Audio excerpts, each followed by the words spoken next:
ᱦᱳᱭ ᱦᱳᱭ ᱟᱨ ᱜᱚᱝᱠᱮ ᱞᱟᱦᱟ ᱛᱮᱦᱚᱸ ᱡᱳᱜᱟᱡᱳᱜ ᱪᱮᱥᱴᱟ ᱞᱮᱱᱟ ᱵᱟᱝ ᱦᱩᱭ ᱠᱟᱱ ᱛᱮ ᱞᱟᱦᱟ ᱢᱤᱫᱴᱮᱱ ᱨᱮᱦᱚᱸ ᱢᱤᱫ ᱫᱷᱟᱣ ᱥᱮᱴᱮᱨ ᱦᱩᱭ ᱞᱮᱱᱟ ᱵᱟᱝ ᱡᱳᱜᱟᱡᱳᱜ ᱦᱩᱭ ᱠᱟᱱ ᱛᱮ ᱟᱫᱚ ᱱᱚᱜᱼᱚᱭ ᱡᱮ ᱠᱚᱨᱢᱤ ᱥᱚᱵᱷᱟ ᱞᱮ ᱫᱚᱦᱚ ᱟᱠᱟᱜᱼᱟ ᱛᱚ ᱠᱷᱚᱡ ᱠᱟᱱ ᱛᱟᱦᱮᱱ ᱞᱮ ᱡᱮ ᱡᱮᱞᱟ नेतृत्व বা লিডার যাহাই তো কর্মী সভা এই লেখাতে হুই কোয়া अच्छा सुनील हांसदा হ্যাঁ গঙ্গে ᱤᱧ ᱢᱮᱱᱮᱫᱼᱟᱹᱧ 28 तारीख ना पुरुलिया जिले रे ट्रेनिंग प्रोग्राम काटाडी रे 12 बजे दोहो अकना बढ़ाया হ্যাঁ বাড়াই মেলা ठीक है इन हिलो हिजुग में होय होय होय गंके आले दो ढेर गे चला ले गोटा टीम ले चला ठीक है आमा नोकन प्रॉब्लम को इनसे सॉल्व लेकिन पे ठीक है वकन इन हिलो ना वो गलत बच्चे होय होय ठीक है ठीक है तबन मा आर अकय को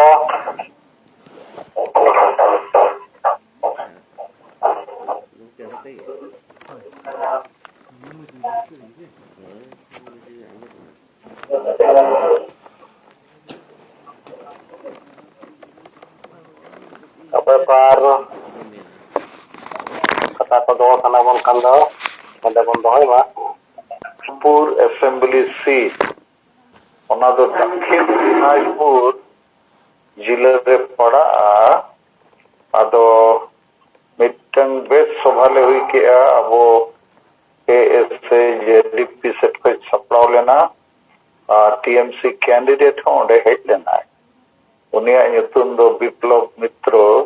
उकिल करना है और बेस कथा को दो के आदिवासी को लगी न ममता बनर्जी नो को लगी दे बिचेरे कमी करना और अवसर खोजो कथा को दो के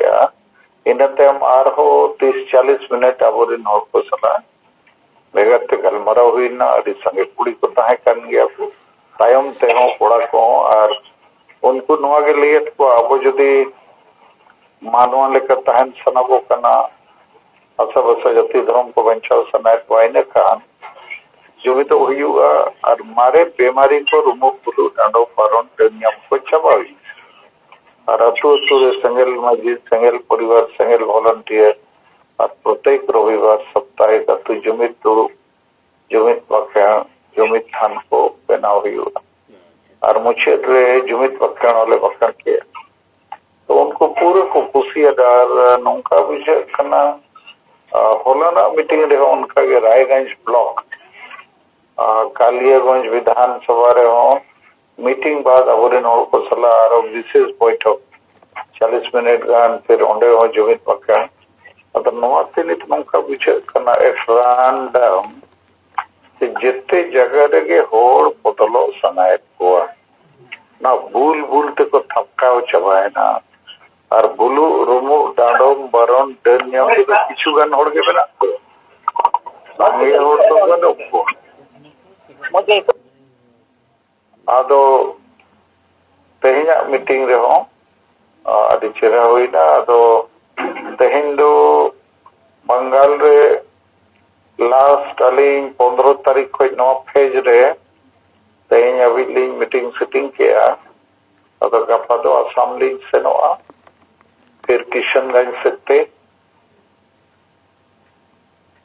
जमशेदपुर लिंग हुआ इन टाइम 28 तारीख पुरुलिया जिले रे ट्रेनिंग प्रोग्राम काटाडी रे हुआ 29 तारीख तो झाड़ग्राम पूर्वी पश्चिमी मिदनापुर रे झाड़ग्राम रे हुआ इन टाइम तो थोड़ा लिंग जीरो पहले कोरोना समस्या को आगे बढ़ावा करना तो मां सनम को के तबो जोर सुद पे कमी करना और नोय लगातार नोडे किताब को अखरीन पोस्टर को गुंजी को कमी रे हो लक्ष्मीनारायण किस्कू प्लास किंग कोर आस्था रवि मांडी मतला मांडी नुको नोय बारपे दिन को नोआ जोन रे को दानाय दा तेन वाली सला को ताहे कना गप्पा ना को रुड़ा हुगली तो नुको आदि सराव तो ठीक है मां तेना जो मीटिंग दो नोडे बो जुड़े हो सनम को जोहार जोहार जोहार